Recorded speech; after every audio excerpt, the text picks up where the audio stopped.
Can a pull buoy make your drills more effective? Hi everyone, Andrew here, helping you help your swimmers get faster. And in this video, we're going to discuss how using a pull buoy can make your drills more effective and help your swimmers learn faster. Let's dive in. To optimize skill development, we need to focus on effectiveness and efficiency.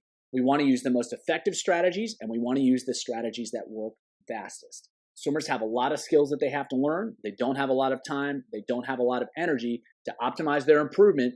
They need to learn well, and they need to learn fast. And so little tweaks can make a big difference, and that's what we're going to discuss here when it comes to using a pull buoy with your drill work. Well, there are a lot of great drills. A lot of them have shortcomings. So for instance, many drills are performed slowly, and that can negatively impact body position, and that can pull swimmers out of the position that they want to be in, or it forces them to actively manipulate their position to maintain great body alignment.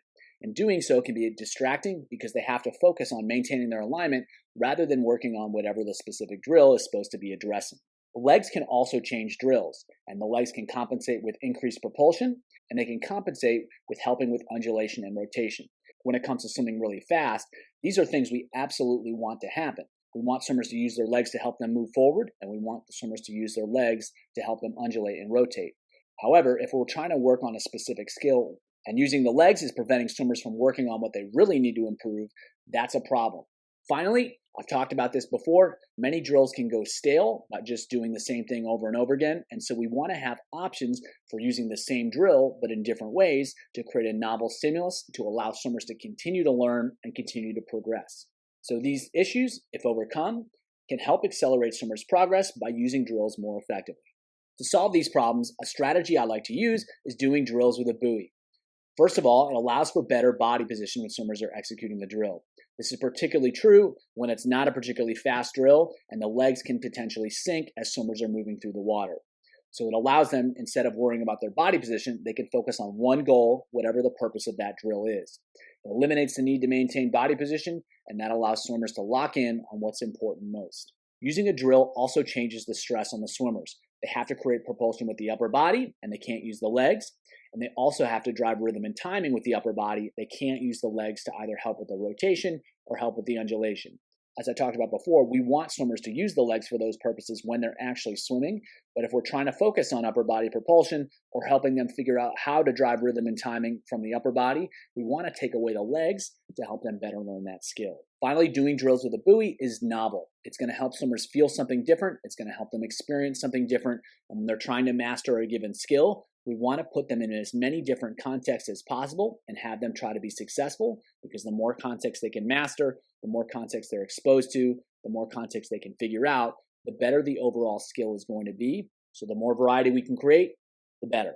So here's an example where swimmers are focusing on creating upper body propulsion. They're pulling through all the way. They can either do it for speed or for stroke counts. And by using the buoy, there's no worry about trying to maintain body position. They can just focus on pulling straight back, creating as much surface area as possible, and creating as much propulsion as possible. The body position is not an issue. They just focus on the skill of creating propulsion. This particular drill is useful for helping swimmers learn rotational timing. And by taking away the legs, by minimizing the impact of the legs, it's going to help swimmers learn how to drive rotation through the upper body and through the torso. And while the legs are still going to be doing a little bit because the buoy's in instead of a band, it's still going to reduce the impact, and swimmers are going to have to be really effective with driving the rotation from the upper body, which is what we're trying to accomplish with this drill. Paddle cap freestyle can be really effective for helping swimmers learn to breathe effectively, and by wearing a buoy, it prevents them from using the legs to compensate for any changes in body position. They have to be really dialed in, they have to be really locked in, and they can't deviate by pulling to the side or doing anything else, because the legs can't compensate. So it's another way to challenge the drill and help swimmers learn in a different context. And by using the buoy, we're allowing them to change the stress and experience the drill in a new way. While using a buoy with drills can be really effective, how do you make it even more effective? There are three main strategies that you can use. The first is you can use resistance with the drills. That's really effective, especially because they're going to have to drive things from the upper body, and that can really overload and challenge those skills, as well as develop some fitness in the upper body. You can ask for performance, whether that's speed, stroke count, stroke rate, or a combination of the three.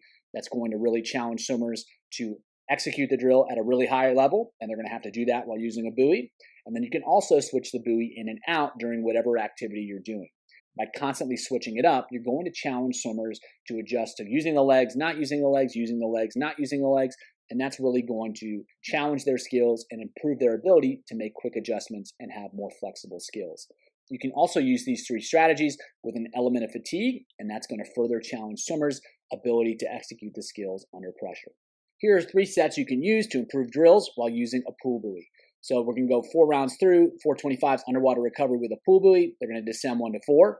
Then they're going to go 50 underwater recovery, minimize stroke count and time, 100 freestyle, descend 1 to 4 at the same stroke count. So by using the buoy, they're going to have to drive rotation from the upper body and through the arms. Then they're going to try to apply that with the legs in the drill, and then they're going to apply that to regular freestyle. Next set, they're going to go 825s paddle cap freestyle.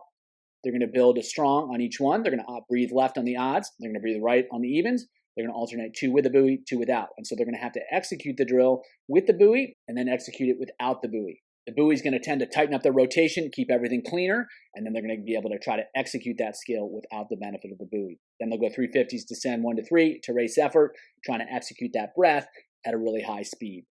Next set, they're going to go 3 rounds through. They're going to go 425s, power pulls, and a buoy and a parachute, minimize stroke count and time. So all they can do, they can't use the legs. They've got to use the arms to move forward.